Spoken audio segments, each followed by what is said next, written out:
The Autism Research Institute relies on the generosity of donors like you to make this webcast possible. If you enjoy this presentation, please consider making a donation. Thank you.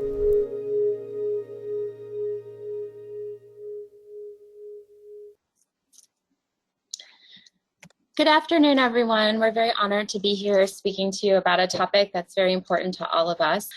Because there are three of us, we thought it might be distracting to have us like hopping in and out of the webcam. So because you can't see us, we thought we'd show you our faces for our introductions. I'll let Lisa start.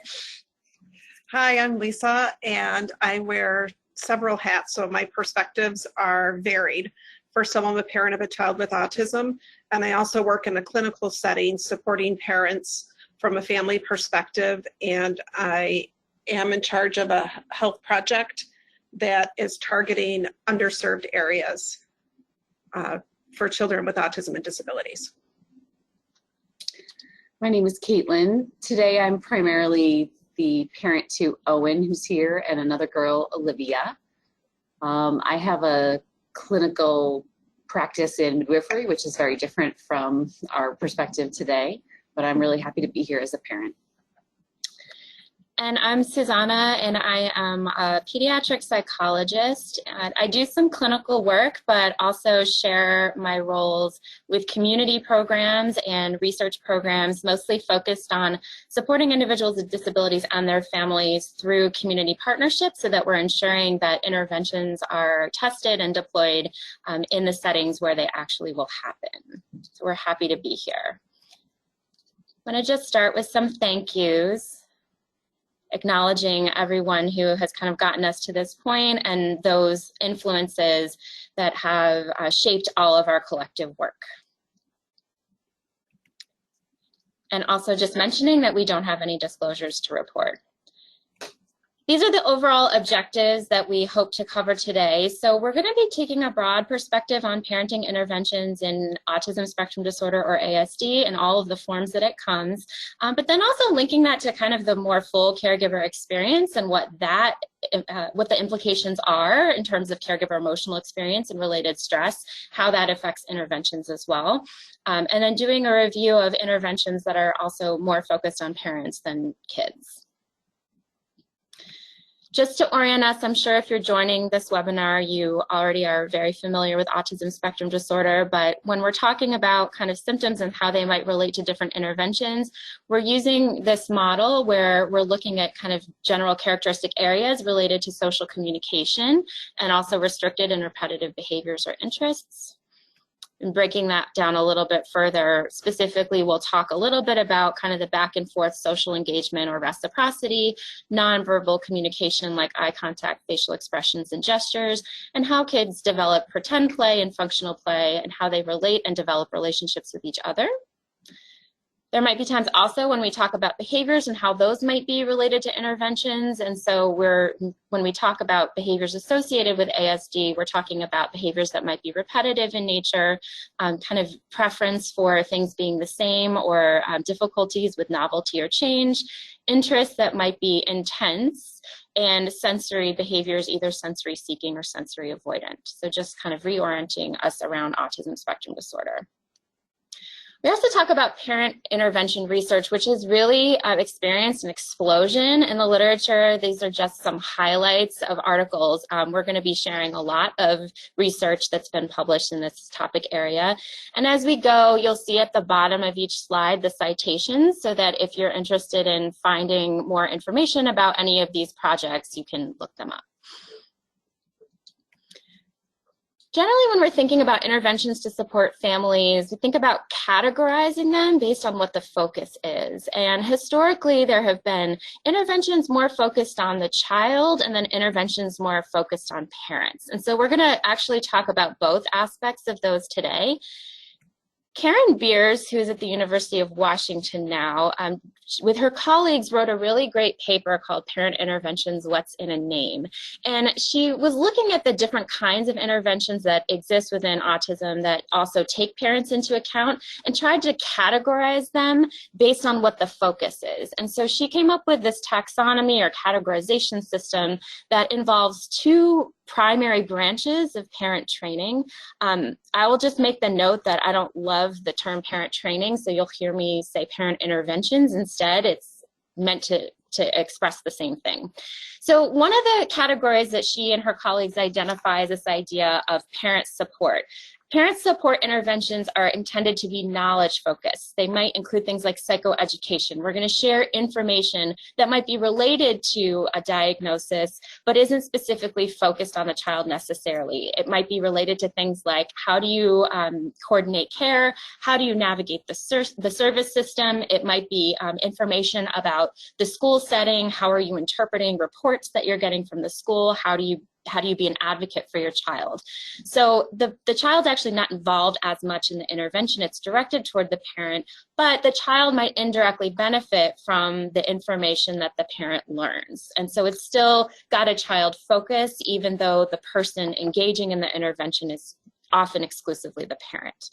Then on the other side, they have what they call parent-mediated interventions, or PMI. So when you see that term, that's what we're referring to. These are more technique-focused or skills-focused, where we might be working with parents to help them implement some kind of intervention with their child, whereas the child is the direct beneficiary of that. So it might be teaching skills related to core symptoms of ASD. So how do we teach social communication skills? How do we teach you how to play?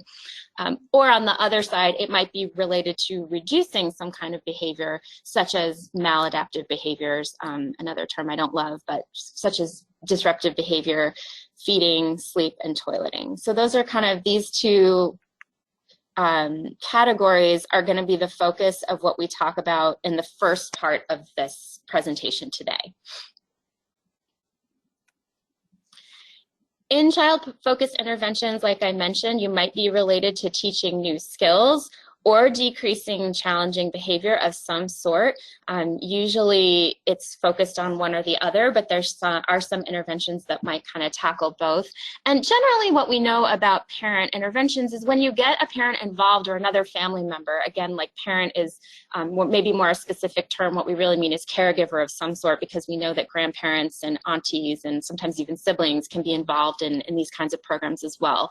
When a family member is involved, you see benefits that are not just directly related to the intervention itself, but benefits that come because of who that person is. So we talk about generalization, the ability for the skills that a child might learn through that family member to occur not just at home, but maybe also in other settings like in the community and in schools, because that person who's doing the intervention is with them most of their time and most of their life. It also often helps family members in terms of their ability to participate with a child, to be involved, and may kind of give a sense of like locus of control over what's going on, the feelings like they're contributing to their child's growth, which is important for all of us as parents, whether we have a child with a disability or not. So as I mentioned, the first thing we're going to talk about is really this focus on disruptive behavior. And when we talk about disruptive behavior, the term is not lovely, but basically what that could mean is behavior that is expressed kind of in an outward way that might be interfering with that child's ability to participate in learning opportunities and social opportunities and community opportunities. Things such as tantrums, trying to run away from a parent, hurting self, trying to hurt others, destroying property, those kinds of things. In disruptive behavior interventions, they usually involve some kind of manual. So a manual that's been written out for a clinician and for a parent that is highly structured in terms of session by session, what are the expectations. It usually comes with things like worksheets, there might be videos that come with it, some kind of supportive materials that help the clinician be guided through the work that they're doing, and then on the other side to kind of help the parent or the other family member follow along and have resources that they can refer to at home when they're actually implementing strategies. In some manualized interventions for disruptive behavior, the child is present. In some interventions, the child is not, or it could be a combination. And generally in disruptive behavior interventions, there's regular meetings between the caregiver and a clinician, but it's usually fairly time limited. These programs are not intended to go on for months and months and months at a time. We're usually looking at somewhere between 12 and 16 active sessions with opportunities for kind of booster sessions after that. And overwhelmingly, these interventions are focused on behavioral principles. So we're going to be using principles of behavior, the sense that for any behavior, there are things that come before and things that come after behavior that might make them more or less likely to continue. But in a parent training intervention or parent intervention, there's engagement strategies also to help create buy-in between the clinician and the family member, and also to kind of develop a shared understanding of what's happening. So ideally, the clinician is providing really solid rationale for why they're asking the parents to do these things. They're going to talk about why do we use the strategies that we use. They will provide specific examples, and then providing the parent opportunities to practice in the moment. So that might be through role playing or sometimes video recording, and then providing feedback in the moment also. So it's very hands-on in terms of the intervention, providing opportunities for the parent to learn in a concrete way. Usually these types of interventions are associated with some kind of home practice. So the parent and the clinician might collaboratively set goals about what is it that you're going to work on this week, how are you intending to implement these strategies at home, and then following up at the next visit to see how things went and troubleshooting when necessary. There's usually an emphasis on data collection. We all kind of are susceptible to the bias of remembering things in the way that we think they go, which are not always exactly the way that they do go. And so data collection becomes an important part of these types of interventions. And there's a strong emphasis on what concerns are really important to the parent. There's an emphasis on strategies that are practical. We have a lot of tools in our toolkit. Not all of them are going to be reasonable to ask a family to do in their day-to-day life. And so how do we come to a common understanding about what strategies are going to be evidence-based and helpful, but will also fit in with how you run your life at home and how you run your life in the community? So I'll talk a little bit about a few studies that have used manualized parent interventions for disruptive behavior, and we're going to talk a little bit about both what we know about child outcomes and then what we know also about parent outcomes, because that's the other half of any intervention that you're involving a family member in. So Karen Bears and her colleagues developed a manualized parent intervention that was about 11 to 12 sessions that was intended to be used for young children who had autism and some kind of disruptive behavior. And they did a clinical trial, a very large one, at the time the largest parent intervention trial to date, that compared this behavioral intervention that was more skills focused with a more knowledge-based psychoeducational intervention, and they looked at child and parent outcomes. In terms of what happened with kids, they saw improvements in child outcomes in both groups, which is exciting. And again, it kind of speaks to the indirect positive effects of more psychoeducation type interventions, but there was a distinct advantage for behavioral intervention. So for example, they saw fewer instances of challenging behavior at home, a reduction in the child's irritability in the day-to-day routine, and as kind of an ancillary effect, they saw more demonstration of adaptive skills, or those day-to-day skills that we all use to get along in our lives, in the behavioral intervention group. Now for this project, they also collected a lot of information on the parent experience, which was great because that's not always included when you're talking about research on behavioral interventions for kids. And in this case, again, they saw that both interventions helped parents in terms of how they felt about their own emotional experience, but there was this distinct advantage for the behavioral intervention. Parents who were in that group over the other group reported greater decreases in their parenting stress, increases in their feelings of self-efficacy and their self-competence. Relatedly, and there are a lot of shared kind of investigators for these two projects, there is a manualized intervention for disruptive behavior that was used in a research study for preschool children who had autism spectrum disorder, but also ADHD symptoms. And in this case, they were comparing a manualized behavioral intervention to what's considered more of an evidence-based intervention in ADHD, non-stimulant medication in this case. And they had a group that were just receiving behavioral intervention through parents, a group that just received medication. They had a placebo group, so they got the behavioral intervention plus the placebo, and then both the medication and parent training. And what was really cool about this project is that they saw that it was the medication with the parent intervention that had the greatest effects. And so it demonstrated how involving family members can really augment the positive effects that we see with other types of evidence-based interventions. They also looked at child outcomes that were similar to the previous study: fewer instances of challenging behavior at home, reductions in irritability because they were targeting kids with ADHD symptoms. They also saw decreases in kind of hyperactivity and fewer instances of repetitive stereotypic behavior. So there are a couple examples of manualized interventions. Another intervention that is related to disruptive behavior and also to kind of building relationships between parents and kids is called parent-child interaction therapy, or PCIT, and it has been used in a modified way for parents of children with ASD. Again, we're talking about a short-term intervention, and PCIT kind of involves two phases. The first phase is really, unlike the other programs we just talked about, the first phase is really focused on kind of developing a relationship and developing attachment between the parent and the child through a lot of techniques that are more child-directed than what we learned about just on the past couple of slides. And then the second half of the program is more about sharing behavioral strategies.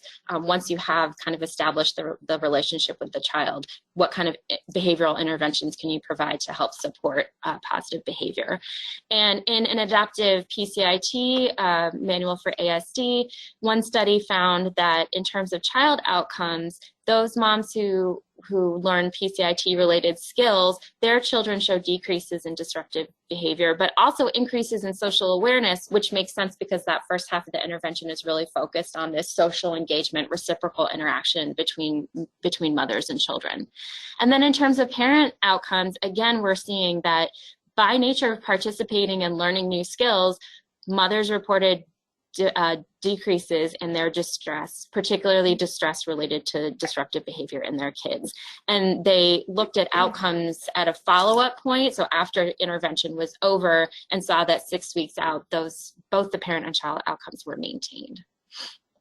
So these are just some selected examples, right? This is not an exhaustive list of all the parent interventions for disruptive behavior. And one of the advantages we have in kind of the research world is the use of meta-analyses, which can put together results from multiple studies and look for overall effects. And so a recent meta-analysis looked at 8 studies with over 650 participants who had participated in some kind of parent intervention for disruptive behavior, looking at a variety of types of treatments, very short-term treatments, as short as 6 weeks, to those that lasted up to 24 weeks. And one of the things that they found is that parents are really good at implementing behavioral interventions with their kids. When we talk about fidelity, we're talking about the extent to which those who are delivering the intervention are kind of adhering to the procedures that are outlined in the manual. 80% is our gold standard. And so one of the contributions of this kind of literature is it highlights how well parents can implement these types of interventions when they have appropriate support. Overall, across the studies, they concluded that parent intervention is effective for improving disruptive behavior in children with ASD. And, you know, when we talk about research, individual research studies, they're looking at statistical significance, and that's important. But oftentimes you can detect something statistically that you can't really see in a meaningful way in real life. And so when you can take large numbers of data, and you can look at things like effect sizes, which are more representative of what impact these effects really have in the real world. And across all of these interventions, they found a moderate effect size of about 0.6, which is like a moderate approaching toward a large effect size, which is 0.8. And so that's indicating that in addition to having statistical significance, the improvements of these programs are things that we would actually expect to have a meaningful difference for kids and families in the real world.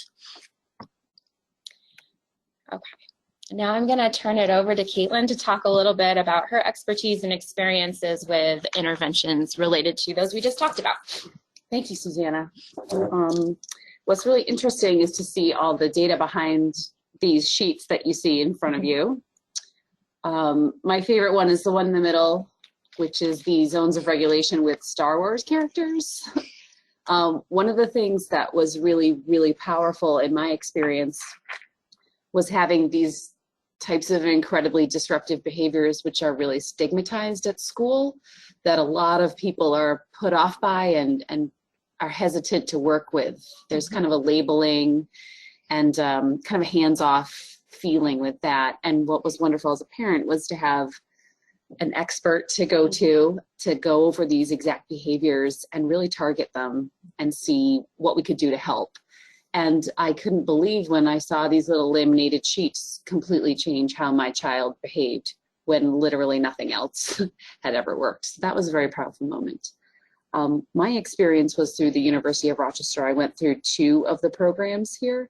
I went through both the behavior interventions for families, which was more of a generalized training on why my child was behaving in such a way, which was honestly probably the most impactful thing I've ever done in terms of how I parent a child with autism. And then building off of that was the behavior treatment program, where I could come in with these targeted problems, and I still do, and speak to somebody who really has a great understanding of what the options are in terms of how to approach this, what types of methodology we should use, and really come up with some amazing effects. So we have a couple here. Obviously, most people know the zones of regulation with colors. We use that for voices and for emotions in my house very successfully. In addition, on the top, we have a food eating chart. That was one of the restrictive behaviors in my house, was eating less than 10 things for several years. We use this chart, which should be handed out to everybody on the day of diagnosis, and quickly kind of solve those things magically. And then I think we have some safe choices on the right here, because we still have a lot of physical hitting and lack of verbal communication, more physical in my household. And one of the things, I have a background in somewhat of behavioral health as well. So I think you need to look beyond the action and really think about why those things are happening. And this chart kind of addresses those things. You know, what are your needs in this moment that you can't verbalize? I think one of them is go to mom, the other is take a break, watch your iPad. You know, things that those of us with more coping skills are able to muster up under stress. And most children, and especially those in my experience with autism, kind of lack that connection between emotion and need. So that was really wonderful. I wish the star chart worked a lot better than it does. Instead, right now we're using reverse psychology in my house, which is very exciting. So even my 4-year-old daughter has caught up on that, and she can instruct her brother how not to eat his carrots, and then he will. So really, it's, I would say one of the hallmarks in my experience is just failing repeatedly in what I thought would help. The star one kind of is something that I thought would work and then totally did not. My son couldn't care less about stars. They don't mean anything to him. So it was really kind of wonderful having my parent base and then being able to build off that knowledge with the professional help to see what would really motivate him. And apparently it was Star Wars emotions, and that worked incredibly well in terms of how he was feeling. Thank you so much, Caitlin, for your honest reflection of behavioral strategies, which really highlights the point that we always come back to, which is how important it is to really individualize. And this is why kind of authentic partnership with children who can share with you what's important to them, and families who can share their expertise on their child and what's important to them really helps us identify those interventions that are actually going to be successful. Okay, we're going to shift a little bit to talk about teaching skills. There are some parent-mediated interventions for adaptive skills, or just those outcomes that we think of as related to the functional skills that kids use in their daily life to just get along. And I'm just going to highlight a few that kind of touch on, I think, some of the, at least in my experience, some of the more common concerns that we hear from families. One, Caitlin actually just alluded to, is this idea of picky eating, over-selective eating, which really can be so hugely stressful for families and also might impact the child's health. And so being able to teach feeding interventions to family members who can implement it during times when meals actually happen, which is most often at home, is a huge boon. So here is an example of a couple of studies that have focused on mostly structured manuals to teach behavioral skills to parents for addressing any mealtime behaviors that might get in the way, such as picky eating, getting up from the table, refusing to eat, and then also teaching eating skills that might help make a child more successful. Like it might be that you have a hard time holding a utensil and that's why you don't want to eat. So if we could just teach that to you, then maybe all of a sudden eating becomes more rewarding for you. And so there have been some behavioral-based interventions for families to teach feeding skills, and these programs have been associated with reductions in that over-selectivity or pickiness during meal times, more participation in the mealtime routines, like a greater number of minutes that you sit at the table, and less disruptive behavior during meal times. And probably because parents do share with us often that this is one of the more stressful concerns that they run up against, these interventions have been also associated with decreased stress for families, and families have expressed that they're highly satisfied with these types of programs.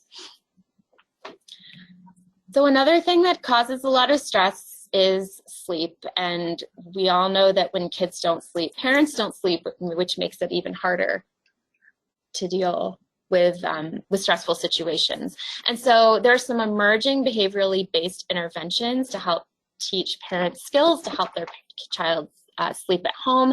This is a very active area of research, and so even though I'm presenting just one study here, there are many, I'm aware of at least a couple of large trials that are currently going on, so there's additional research that's definitely being done in this area. So it'll be exciting to see those results as well. In previous work, again, we're seeing that parents are hugely capable of implementing these interventions with very high fidelity, in the study 93%.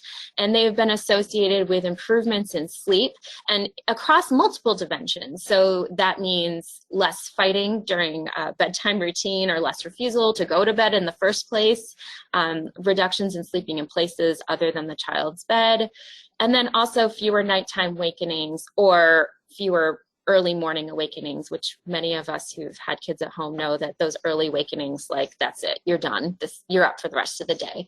So that's actually a really important outcome that can have a really big impact on people's lives. This one study did look at changes in sleep measured via physiological data and didn't find any change in sleep. It'll be interesting to look at more studies with larger numbers of kids in terms of physiologically what their sleep patterns look like, but it also speaks to how sometimes it's the intervention itself and feeling like you can do something for your kids that relates to decreases in parent stress. Then the last adaptive skill I'll talk about is toilet training. This is an area where we don't yet have a lot of large studies, but there have been more single subject studies looking at behavioral methods focused on intensive short-term toilet training. And at least one study has shown that when parents implement these behavioral strategies, it's helped their kids become more continent across settings. So just some examples of parent-mediated interventions to teach adaptive skills. And then related to teaching skills, the other side of this, which I think is hugely important, is teaching social communication skills, which basically in this group of literature, the outcomes are related to things like shared emotion or shared affect, the ability to engage in a joint manner, the using of nonverbal social skills, interactive play, things like that. And one of the approaches that has been really successful is through something called Naturalistic Developmental Behavioral Interventions, which is a mouthful, so I'll just call it NDBI moving forward. And NDBIs are these blended interventions that are very more child-led and less adult-led than some of our purely behavioral interventions. They tend to be fairly flexible, huge emphasis on the child motivation and the caregiver kind of following the child's lead on interactions. There's explicit support both for nonverbal communication, so again, like eye contact, gestures, facial expressions, and then strategies to expand upon pretend play and language. But these interventions also integrate behavioral strategies to help teach these skills as well. And one of the most well-studied NDBIs is called JASPER, and you'll see from the name, joint attention, symbolic play, engagement, and regulation. The outcomes are basically outlined in the name itself. And so, not surprisingly, in trials, it's been looked at compared to other interventions like psychoeducation, more information-based, and JASPER has shown to be more effective for social communication outcomes like joint engagement and functional play, with very large effect sizes that have been maintained over time and across various age ranges as well. And those researchers who have been evaluating JASPER have also looked at parent outcome and seen associated reduced stress in their group, and also for those who participate in psychoeducation, which is aligned with research that we've seen before as well. Just to mention another NDBI is the Early Start Denver model. And so there's a parent component in some studies of ESDM, and comparing ESDM to community treatment as usual, there was no difference that these researchers found in child outcomes. So kids in general improved in their child interactions and engagement over time, but they didn't improve more in one group versus the other. And although both groups of parents increased in skills, those in the ESDM group demonstrated better relationships and working alliances with their clinicians as compared to community treatment. And it might be that when we deliberately involve parents as interventionists, that kind of increases rapport and this idea of shared goals and collaborative decision making around what interventions are being given to their kids, which might be more apparent in a intervention like ESDM compared to what happens traditionally in the community. The last thing that I'm going to talk about in terms of interventions that are primarily focused on child outcomes is this idea of psychoeducation. We've touched on this before.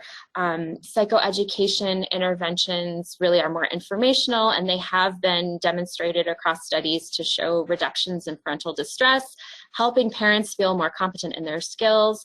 And they do have some positive outcomes for disruptive behavior and social communication skills. The idea of psychoeducation around advocacy, gaining knowledge that could help families in service access or navigating the complex service system that even us as clinicians and professionals sometimes have a hard time with, it has been of increasing importance in psychoeducation groups. And this idea of advocacy and access is really highlighted through kind of the new wave of interventions for parents that are conducted via telehealth. So telehealth models might include things like video conferencing, making resources or trainings available online so that people can engage in self-guided interventions, and then coaching that's provided remotely. And through these types of interventions, parents have learned to implement skills, and they've seen improvements in child outcomes as well. Generally, parents find these accessible and highly acceptable.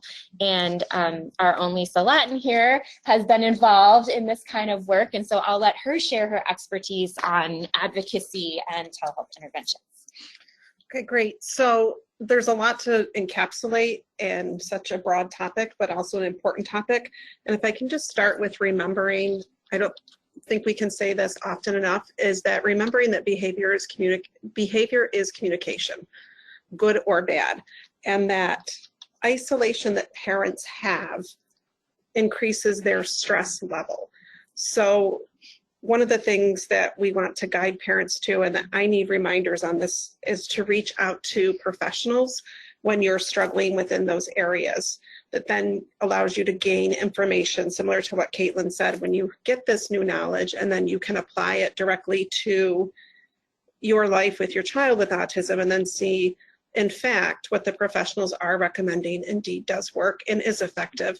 And that combination decreases your stress and allows you to feel better about your parenting, and not that you're just grasping at straws in terms of what interventions will work for your child.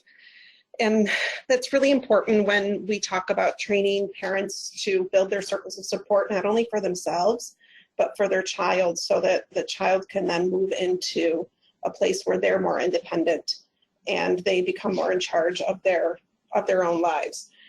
And when we talk about expertise and experiences as it relates to families and the caregiver stress that comes into the point of that, we need to remember that while parents may be experts on their children, they also need guidance when they run into roadblocks and have difficulty within the home. And that can sometimes be difficult to ask for help and to realize, boy, I used to be good at this, but I've stopped practicing those things that the experts said are good, so I need to go back, back to square one and see that the effect of those things are measurable and almost instantaneous in terms of seeing the decreased behaviors with the children. Thank you so much, Lisa. In summary, we have talked about parent interventions that really the primary goal is to change something about child outcomes. Now, sometimes we look at also parent outcomes within those interventions, and they can be positive too. And here's listed some of the outcomes that are positive that we've seen from these types of interventions. However, we have to understand that involvement in interventions also places additional demands upon parents who are fulfilling multiple roles as caregivers, as parents, as unofficial service coordinators, who have jobs of their own, who have other types of relationships and partners. And so this is another thing that's added to their plate. So the question then becomes, what do we really understand about parents' experiences as people? Because parents are people and not just the means by which we deliver interventions. And so that leads us to kind of this extra category of parent interventions, which are parent-focused. The outcome is just about what is going to help parents have a more supported emotional well-being experience. Now, I'm going to talk a little bit about parenting stress, and I always kind of preface this kind of conversation with the acknowledgement that we know that parents experience so much joy related to their child, regardless of disability or not, and I don't intend to talk about stress to the exclusion of joy or love. So I just want to start with that. And also acknowledge that we have a lot of literature to suggest that parents of children with ASD traditionally experience higher levels of stress, anxiety, and depression than parents who are caregiving other children. And stress is important. I'm going to put up this graphic and not talk about everything in detail, but rather these kind of circles are intended to highlight the multi-directionality of all of these different kinds of effects. And specifically emphasize the effects on health, right? So it's not just about emotional experience and how parents are kind of reporting their own experience, but also understanding that when we're stressed out, when we're in a state of chronic stress, that has an impact on our physiology that may be very much below the level of our awareness, but that may also have some negative implications for us over time. So it is of utmost importance to consider all of these various aspects and think about in terms of our rationale for why it's so important to support a general emotional experience that's positive for families. However, I'm not the expert on parenting stress, so I'm going to let the experts talk about why we need to think about stress. We are experts in stress. Yes, we are. If this graphic is perfect for what we've talked about, you can't pour from an empty cup. Take care of yourself first. And I am guilty of not taking care of myself. But I'm also blessed to have friends and a husband who remind me about this. And I'm not always perfect at it, but I'm better than I was 4 years ago. And I think the biggest takeaway that I have learned from parent stress is I definitely feel it, and maybe I don't recognize it, but other people do and point it out to me. And building your circle of support so you have somebody in your life that's able to do that, and giving yourself permission to have a break. And I think we as parents are always like, oh, I have to do this, you know, this is the best treatment. This is the way that's going to decrease my child's anxiety. This is going to help with their autism program at school. So I need, you know, I need to be in charge of this and be the unofficial service coordinator, teacher, etc. And we as parents take that on, moms especially, we take that on and it becomes a full-time job. And while that's probably never going to go away, I think recognizing and having a support system too that recognizes that, that can gently sometimes, and sometimes not so gently, remind you that, you know, your cup is getting empty. It's time to, you know, step back and regroup. And I think Caitlin can definitely speak to that as well. Yeah, I have a different experience. I do quite a lot of solo parenting, so I don't have anyone to give me some feedback. Let me save anybody who's on this call from an experience of not ever taking care of yourself. I have tried that. It does not work. I think it resulted in a couple of weeks of absence from my job.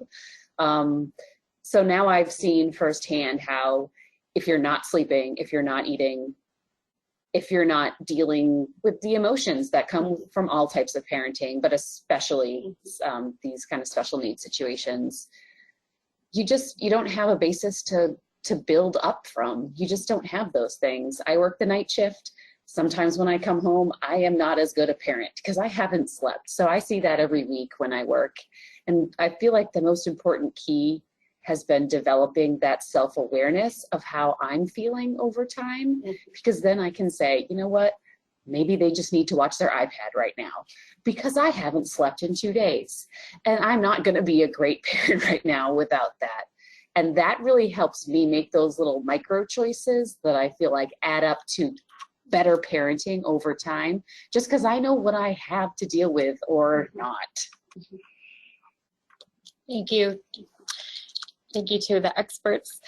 And just from kind of, I'm going to just insert kind of the research perspective on here.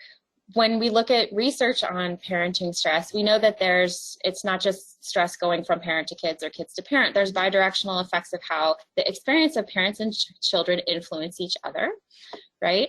And in addition, we know that there's some research to suggest that the more stressed out parents are, it might actually interfere with gains that are able to be made by their kids, especially at the early intervention stage.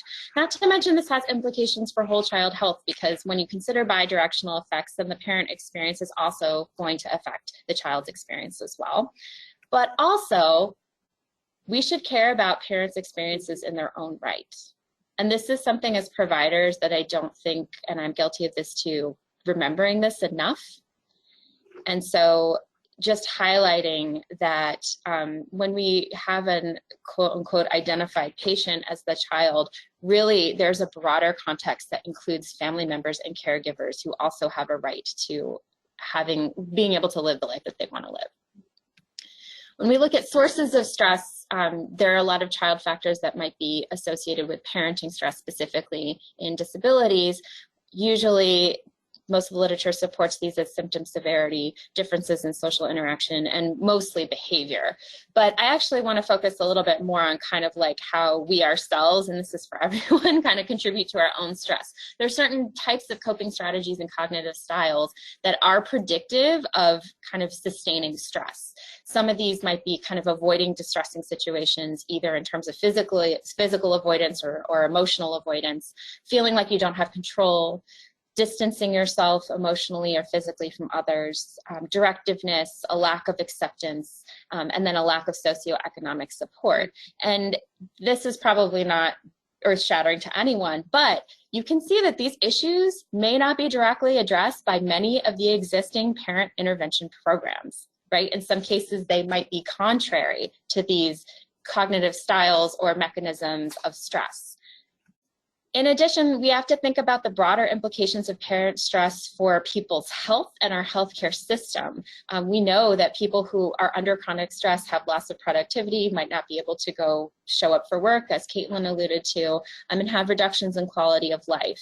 And in addition to the excellent examples that were just shared, I'm just going to share a couple quotes from a qualitative study we did on parental stress in families who are underrepresented in other ways based on race, ethnicity, and language of origin, around particular themes, the theme of sacrificing, choosing if you're going to do something for yourself versus something for your child. These are direct quotes, by the way. Changes in relationships, either with a partner in your life or your relationships with your other child, in this case, a twin, feeling like you only care about him. The experience of misperceptions of autism within families, within communities, within the medical system, people thinking that their family members don't understand, people not wanting to use the word autism, ideas about stigma. And so all of these things that parents are sharing with us directly that are contributing to ongoing stress. And so in the context of all of that, then we shift over to the other side, which is parent-focused interventions. And there are a lot of parent-focused interventions that are related to things like community supports, mind-body interventions, problem solving. Less data in this area certainly than in the child-focused literature. Psychoeducation groups often fall under this, support groups. But again, if we think about what are those things that are predicting stress that are not traditionally represented in parent intervention programs, one approach that has gained a ton of traction recently is this idea of using mindfulness-based interventions. And I think mindfulness is becoming a little bit more part of our common culture.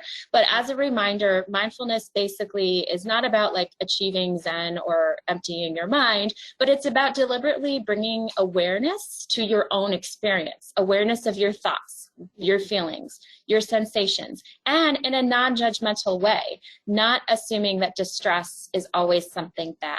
And so in that way, we're able to bring awareness to our experience in its fullest sense, the good and the bad, in a way that doesn't assign value to those. And mindfulness-based interventions really emphasize this idea of acceptance without judgment, the ability to stay present in the current moment, and being in charge of where you direct your attention. Interventions that focus on mindfulness are usually group-based. That's an important part of the experience. Traditionally, they last between 8 and 12 sessions. There's some recent exploration of shorter models. And there's a combination of discussion among the groups, some sharing by the group leader, some in vivo practice of mindfulness exercises that are focused on thoughts or the body, and then some home practice as well. And if we think again about the mechanisms of stress, on the other side of this chart, we kind of emphasize how the components of mindfulness might be able to counteract some of those mechanisms that could perpetuate stress. So instead of avoiding things experientially or physically, we're going to deliberately bring our awareness to them. Instead of distancing from negative experiences, we're going to open them and welcome them and pay attention to them in the moment. Instead of feeling that lack of control, we're not going to let our thoughts have control over us. We're going to deliberately decide when to engage with thoughts and experiences versus not, with the underlying construct of acceptance under all of this. And in ASD, mindfulness at one point in time was not very well studied. There are only a couple of projects out, and since then you've kind of seen this explosion. This is a non-exhaustive list of research on mindfulness specifically for parents of kids with ASD, just to highlight kind of the preponderance in the literature. And again, like looking at a meta-analysis which can synthesize all this information, this meta-analysis found consistent documentation, this consistent pattern of reductions in parental stress following participation in a mindfulness-based program. And here are just some of the parent outcomes that we've documented as associated with mindfulness interventions in parents of kids with ASD. One particular construct that has been extremely kind of isolated and looked at as it's kind of important in its own way is this idea of self-compassion. Self-compassion is basically kind of being gentle with yourself, being forgiving of yourself, practicing self-kindness all through the process of being present. And self-compassion as a construct has been associated with greater sense of well-being and has a negative relationship with things like psychological distress and specifically parenting distress. And these results or these patterns, these associations hold up even after you control for all of those other things that we know influence stress. After you control for child symptom severity, stigma, social support, self-compassion is still uniquely related to positive well-being. In our own community, we have had some mindfulness-based research and had such positive experiences with that we've tried to find ways to offer mindfulness-based programs for parents of kids with ASD that are just available without needing to participate in research in the community. And so that is a group that we run on an annual basis. Mm-hmm. And I'll let Caitlin share just a little bit about that. Yes, please.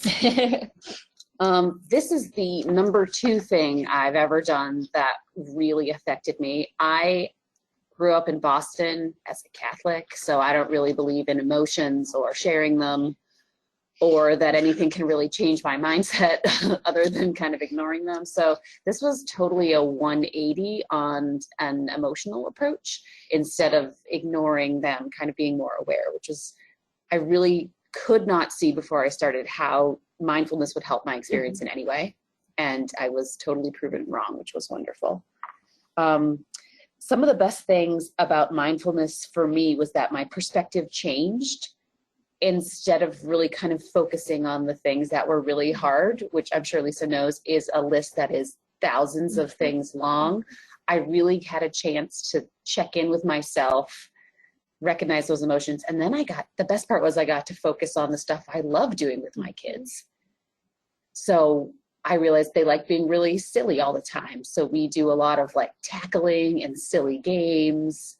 And I always am that crazy parent on the playground, like screaming at the kids and pretending to be heard and like running away, because they really like that. And that's a way that my son really gets some social interaction too. And we can also get other kids to play with us. I like run play groups on the playground now because it's so fun what we do. Another bonus about that is I'm more present. I don't have that baggage hanging over me. I'm sure we all have that list as parents of things that we have to do. I'm just more present with him, which is a bonus if he wanders or runs away, which is something that my kid also does. So I'm more aware of that. But I think really the best part is that I'm aware of my own feelings a lot more. And I learned to check in with myself and know what it was. And then the best part was I got to tell my kids, I'm feeling really stressed out right now, which is not only great modeling for them, but they know why I'm acting that way. And they can see this action equals mommy doing this thing, which is really good. And there's still really tough times. I went to Boston this weekend. I cried in the Science Museum because it was so hard trying to get my kid to eat food in line and things were going sideways on us. But then one of the core things that we learned in self-compassion is just kind of that happened. And I got the ability to forgive myself, which is not something I grew up with in my childhood at all. So that's a really great tool that I have in my pocket now at the end of the day, just kind of saying, that didn't go so well, did it, Caitlin? And then just the next day saying, we're just going to try that again. And because my kid is totally different every day. So he's really taught me that we can change day to day too. So I can't say how powerful this has been. It does not look like a powerful intervention. If you see that list, you think, how could this possibly be? But how many of us have ever been taught that type of social emotional knowledge? It really is a skill that you can practice and get better at. And it's made my parenting, I would say, significantly better. And if I can just piggyback off of that, one thing that I have learned in the last year and a half is that I need to be kind when I'm talking to myself. I think oftentimes in our heads, we say, gosh, I'm a terrible parent. Why can't I do this, X, Y, Z, whatever it is. And recognizing that how we talk to ourselves, that needs to be addressed as well. And we keep a chart on our refrigerator at home, which is similar to the slides that Caitlin was talking about. It's 1 through 5, where 1 is I'm feeling good, and 5 is all the way I'm freaking out. And that is something that actually I find I'm using now for myself, not just for my son. So just being kind to ourselves and how we speak after, whether it was a great moment we had with our child or whether it was something that went horribly wrong, like Caitlin said, when, you know, you're at the museum, your child's hungry, but they won't eat any of the things that are available. And you're like, why won't you just eat this? You know, and you get so frustrated, and just taking a moment and being like, okay.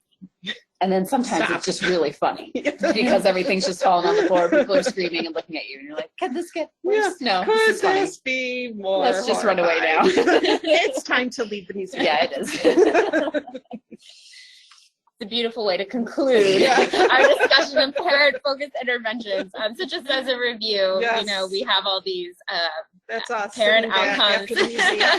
that are associated with parent interventions. And so this is just kind of like a reminder to all of us who are working with families to consider their experience and make sure that referrals and sharing of information about programs that might be beneficial to them just because they deserve to have a good emotional experience also are as important sometimes as interventions for kids. I just wanted to touch on a couple of final thoughts. One is about kind of, this talk is rooted a lot in research, and I can't talk about research without acknowledging that we have a lot of health and service disparities, partially because people are underrepresented in research and within the broader service system. And so here are some dimensions among which people might not be fully represented. And I raise this just to kind of remind those of us in research that we have a responsibility to be deliberate about extending our work with all populations, and also for providers and researchers thinking about how cultural adaptations can make the interventions that we do provide to people more inclusive and help reduce some of the engagement barriers that we might be perpetuating, whether we intend to or not. Can I just say one thing on this too? I think we also have a duty in the research community to acknowledge our own heteronormative models on parenting and move away from language about mothers when really we're talking about caregivers. And it really is not just a primary person, it's the whole family.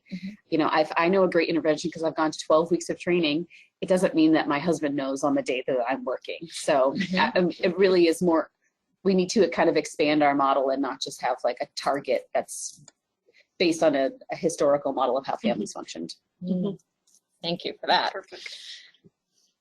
And lastly, so Melanie Pelletier and Aubin Stamer are wonderful people and also wonderful clinicians and researchers, and they wrote an editorial that suggests a shift of how we think about things. So instead of us in our collective provider mode asking, how can we maximize opportunities for treatment, they suggest a shift in thinking about how can we best support families, caregivers, in improving family functioning, because it's about how everyone relates to each other that's going to get us all the best experience. And it's on all of us as clinicians, as parent advocates, as consumers, as researchers. It is our collective responsibility to shift our lens about supporting all of those who are surrounding a child in the interest of whole child health. To end us, we have a couple of tips, and starting with tips for parents, which this was collaboratively developed by Caitlin and another parent advocate.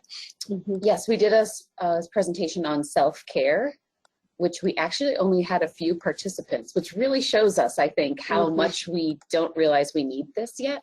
So I thought I would throw this in here because self-care means many things. It's not just a yoga retreat or a massage, because that is only a certain segment of people who can afford that or have the time for that. Self-care can be seconds. I think there's been a couple comedians who've made jokes about how when you close the door and you walk around to the driver's side and you have 10 seconds of silence and your children are inside, that can be a break, you know? So it's just kind of redefining what self-care means to you, acknowledging those moments when you have a little second to yourself. One of the most important things my husband and I do is really congratulate each other on things that are hard. When I was nursing my children, that was difficult, and I really appreciated every time he saw me, he gave me some positive feedback with that. Or I'll see my husband really struggling with some physical behaviors that are happening, and I'll give him a thumbs up just to let him know that this is hard, but I know that we're going to get through it. So that type of teamwork, whatever that means to you and your family, is really important. And there's some other examples on there too. Lisa, do you have other tips for parents? No, I love this self-care menu, and I'm really thinking that we should print this out and have it in our home and at clinic, because again, I think we're really good at this, and then I know I kind of drop off in terms of self-care, and then I was like, oh, I have to get back on the self-care wagon. So I think for me, having a visual in place is very effective. Responsibility shouldn't only be on parents. So we have some tips for professionals also, mostly centered around remembering that any relationship that you enter with a caregiver, whether it's for them or for their child, should be an authentic partnership. We want to always focus on helping families claim their natural power. There's no power that people are assigning to families. People have their own power. They have their own expertise. And so professionals, our job is often to encourage growth and independence, collaborative decision-making, making sure that families' voices and wants and values are really heard. And the question I always kind of come back to and encourage others to come back to is, how often is this decision made when the family walks in the room? Versus an openness to identifying shared goals and steps forward. We have some resources that we will share with you. So parent training manuals available for purchase. There are free toolkits that are behaviorally oriented through Autism Speaks. There are a few mindfulness resources that we'll share, and we'll make sure that you get access to these, as well as a variety of mindfulness apps that can be just 3 minutes long and give you a space to kind of engage in a mindfulness practice for the day. And I think I'll conclude by saying thank you and apologies for only having 1 minute for questions, and I'll let Lisa and Caitlin offer any concluding comments also. All right, well, thank you so much, so much. Do you have a few concluding comments you wanted to make? No, good. Questions? Yeah. All right, and if you guys have time, we could do a couple extra minutes for people who are still here. Okay, we have time. Okay, we have quite a few questions, of course. The first one, which is probably the most important, is where can we get the Star Wars resource that was mentioned?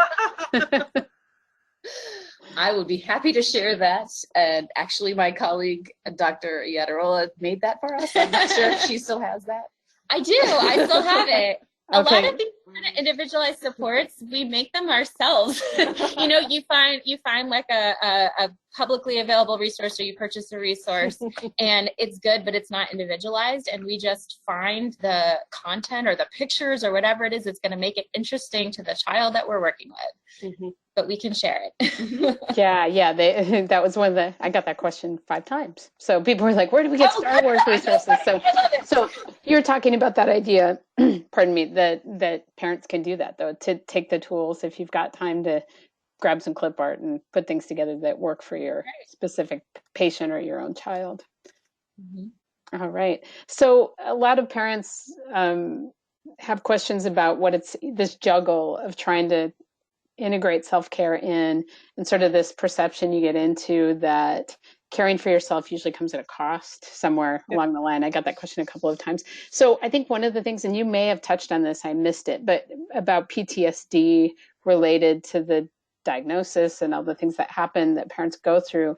So addressing that, using these different strategies in self-care, are there any specific suggestions you have about finding appropriate counselors, if that's the level that parents need to go to, or different strategies that you've seen be effective? That's a great question. And I think early on after my son was diagnosed, I'll be completely honest, there was no self-care for me. It was all about what treatment, his therapies.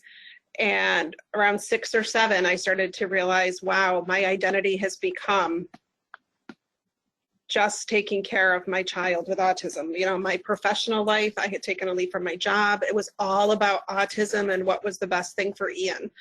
And I have gotten better once I entered the workforce again and began working with families, but also I started counseling to just process, you know, the trajectory of my life and how it had changed, because developmental disabilities and autism were never on my radar.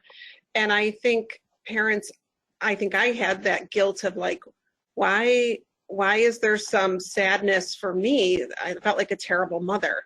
And I think speaking some of those fears out loud is okay.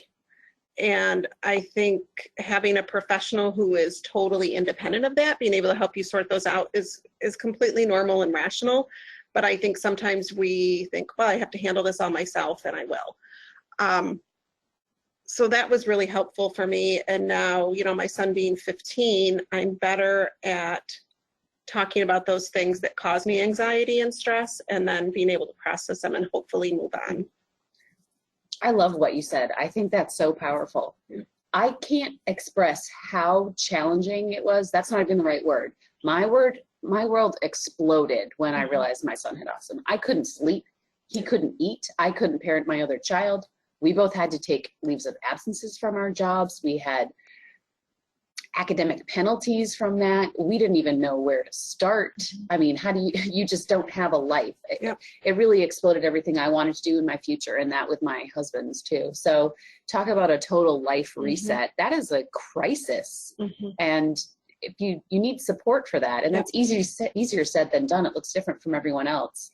We don't have any family in this area. That's really tough too. And if you work 100 hours a week as a resident, you don't have the ability to go to counseling. Right. You know, so it's that, I mean, I just want to throw that out there to let you know what we're dealing with as parents. This is hard. It's hard to get beat up by your kid a lot. It's really sad. There's days I just cry still when I'm really sad that my son will never kind of be the way that I thought he would, or he's being picked on by other kids, or he just doesn't understand what's going on. That's still something I'm going to deal with my whole life. I'm sure other parents do too, of varying degrees. Absolutely. And there's different degrees of that depending on where your child is, whether they're 6, whether you're 12, 25, you know, even 40. I think there's going to be stages that you have grief at what isn't. And also celebrate the joy. I'm not saying it's all grief, but the grief is the flashpoint that causes the stress. And that brings up a question that several people asked about, you know, we talked a bit about children and early intervention. I know one of you as a teenager, so you'll understand this question well. With the onset of puberty, with hormones, it's almost like the whole game board gets thrown up and everything changes. And so contending with that, one parent described it as almost like going through the beginning again. I can just comment on that. I think there is some regrouping at different transitions in life. We're fortunate in the fact that there really wasn't a behavioral or an emotional change when my son has started puberty. He's not all the way through it, but I have had friends who have experienced that, and it has really reset them back to early diagnosis because of all of the additional factors that come with puberty, and that you then have to reach out again to your developmental pediatrician or your behaviorist, pediatrician, whatever it might be, because everything is out of control and your household is once again chaotic, and there's seemingly nothing that is going right, but then you need that additional support from professionals because you cannot do it on your own. I don't know if Caitlin has additional things that she wants to talk about, but I would say the transition pieces, I think that's something I have learned too as my child is aging, that each of those transition times is going to bring with it some new challenges that I hadn't considered. So maybe getting in front of that or being aware it's coming is a part of self-care. Your circle of support with other parents who are raising children with disabilities, so that you can kind of bounce ideas off of them, is really critical. And building the capacity so that you don't have to be the one that comes up with the solutions all the time, because we're not always going to know. And I think that's a hard thing. It was for me to recognize and realize that I didn't have all the answers. That was hard because I was, you know, always like, I can do this. I got this. Well, reality is nobody can do it by themselves. And I know I sound like a broken record, but building your circles of support is so important. Okay. One last question. I know we really need to get going, but they're asking about training specifically for PCTI. So if somebody is ambitious and wants to get trained in that thoroughly, is there some place that they can go to get the training? Or the PCIT website has a lot of resources. you know, there are manuals that you can purchase, and there are sites that will do trainings. I think with any of these interventions, the hard part about it is what's available in your community in terms of like being able to get trained in maintenance, in terms of like you not having to go to another state to go through the training. So there's also resources about, you know, who is available to do those kinds of trainings. So I would explore the website, but also kind of express as a limitation of many of these things that resources in the community and expertise in the community can often be a barrier to being able to implement some of these evidence-based interventions. And that's another job of us as providers, researchers, and family advocates, is to advocate for evidence-based interventions like that to be available in all communities.